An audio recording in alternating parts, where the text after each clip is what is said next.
Hey, good afternoon, as he said in that nasally, drony voice that he can't stand. I don't know if anybody loves their voice, but whatever. It's March 20th, 2015, and I am in world's famous Cobbler's Square, and I'm back for part three. Sorry for this terrorist look with the hat, but it's like really cold today, so I covered my head and my chin, and goes up and covers my nose. But if I do that, you won't be able to hear me. So I got it down over my chin. So, well, this video's off to a rousing start. This is the third annual Seeing the Light, part three, I guess. It's I kind of glanced at the second part the other day, and that I made last March, and I had said that sequel was going to be probably as successful as Caddyshack 2. Well, judging by the amount of views on it, didn't even reach that point. But part three, it's not about views so much as getting a I think I'd called it a State of the Union. But so this doesn't become as big as Star Wars or Lord of the Rings. That's okay. I figure if I can update this roughly around the same week every year on March, I'll have like a nice little chronicle of Seeing the Light docudramas by the time I'm ready to be buried.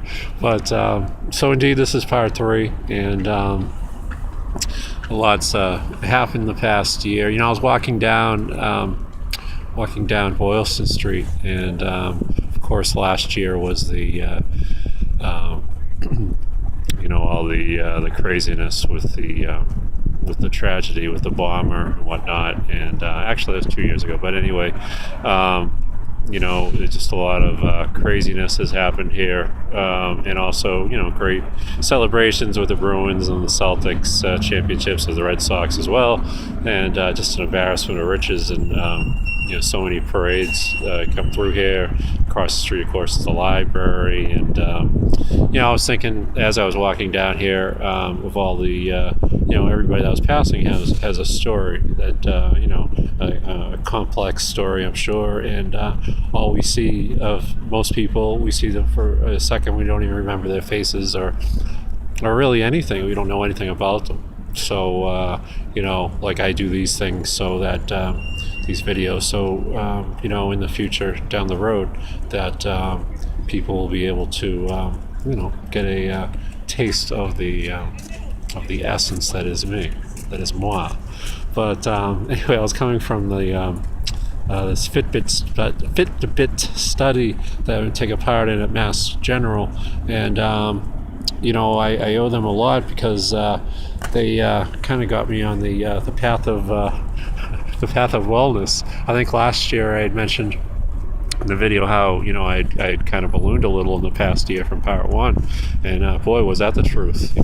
I probably was about 30 pounds heavier then compared to the Seeing the Light 1, which was the video that started it all. It took the world by storm. But I'd really kind of and I think I'd mentioned too that I wanted to kind of lose a few pounds. So anyway, I got involved with this study that I'd seen through I don't know, it was on Craigslist or whatever, but they gave me a free Fitbit, and I was able to use that as a springboard to work hard at losing weight, and watching my diet and walking a lot more steps, and with make a long story, well, it'd be impossible to make it a little shorter. I've lost over 60 pounds since last year, and yay.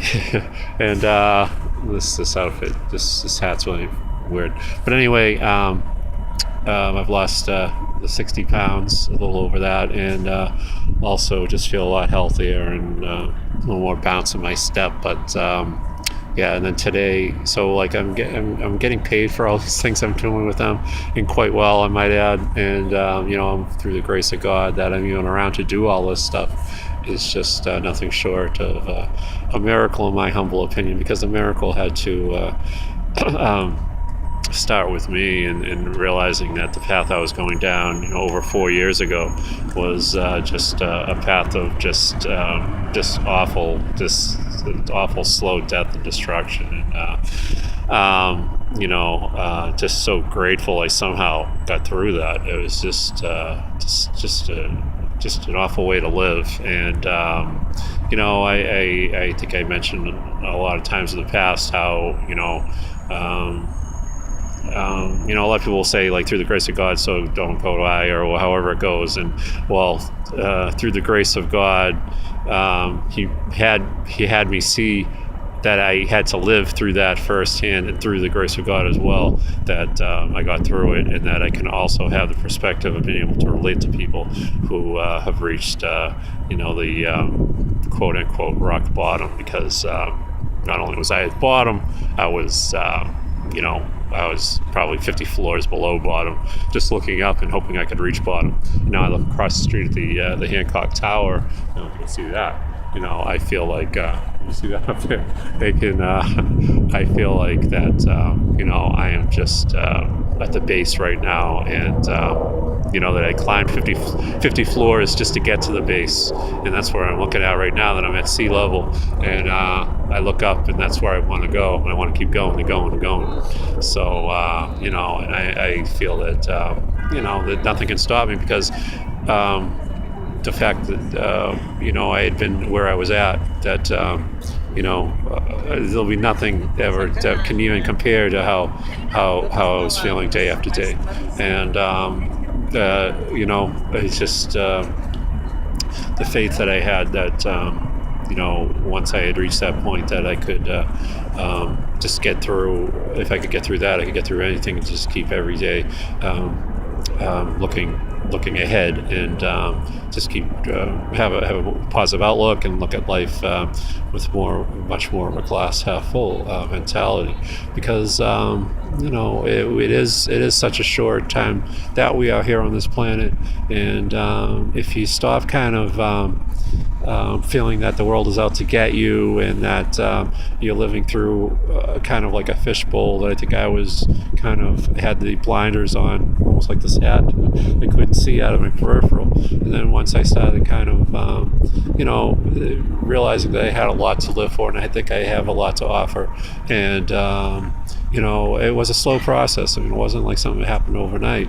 It was many starts and stops and starts, and it was not some magical wand was thrown over the situation, and everything became all peachy keen. I mean, I still kept stumbling, and even now I still stumble, but the stumbles are just in relation to the stumbling that I was doing, passing out here on these benches, and, that I mentioned in the past. And just nothing could ever compare to that period. That was just I don't know. But it does go to show you that if you it's never too late to change. A leopard to change its spots, and to realize that that the world is a lot more than a lot of the melodramas that we make it out to be in our own heads. And that if you persevere and you just keep plugging away, that whatever situation you're in, and when I look back at the predicaments that I would wind up in, through the madness that I was doing with what I was doing. No need to bring that stuff up again, but it was self-inflicted, and I felt that at the time that I owed it to myself. But now, as time goes by, did I have to go through all that to reach the point I did? I am at now, and hopefully to keep going forward. I guess I did. I can't change those things, those events, and what I had to go through. But the fact that I went through what I went through makes me appreciate every day on such an entirely different level than if it had just been like the typical, the typical plane that the average person goes through of I guess, trajectory. Because my trajectory is so it's hard to describe where the just the lowness and the whatever you want to call it, depression or whatever. But just so grateful, and like I said, the fact that I did go through that, I wouldn't wish it on anybody. I don't recommend going through that so you can be like me and appreciate the now. I say appreciate the now for what it's worth, because it is a great existence that we are privileged to be in this beautiful country, and in this beautiful city in particular. For me, I love Boston, and I've always loved it. Maybe in the past I loved it more for the nightlife, that type of thing, but now I just love it for the fact that I can breathe even though I'm congested. That's why I'm wearing this hat, because I'm trying to keep my cold in check. But I wouldn't trade my life right now for anybody's. And you know what? That's just to me, it's just amazing that that I have so much happiness day after day, and I can't thank God enough for all the blessings that He's brought to my life, especially in the last 20 months. And when I think of the last 20 months, I can't get the smile off my face.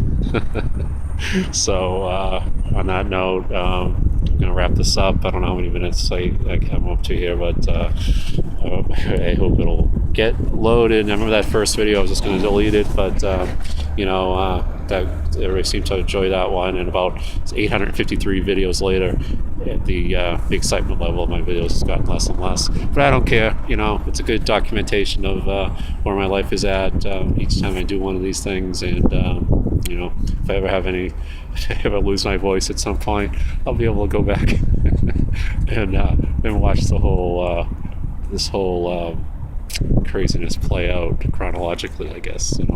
So anyway, I'm going to wrap this up. Seeing the Light 3 is coming to an end, and I'll be back here next March. I guess the third week of March will be the tradition. I can't do every year on the same exact date because I usually forget, but I did remember that I had to get this done. So let's put this baby to rest.